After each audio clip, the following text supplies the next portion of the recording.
Dua negara bekas Uni Soviet, Rusia dan Ukraina sampai saat ini tak kunjung menghentikan perang mereka sejak dimulai pada Februari 2022 lalu. Kementerian Pertahanan Rusia baru-baru ini merilis sebuah video di Telegram @emodrasia pada Kamis 5 September 2024. Tepatnya di arah Kakhovka, awak pasukan terjun payung artileri menghancurkan pusat kendali salah satu unit angkatan bersenjata Ukraina dengan personel.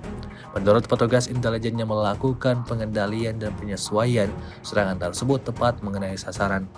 Menggunakan senjata D-30, militer Rusia benar-benar tak membiarkan kelompok musuhnya untuk bisa bertahan hidup.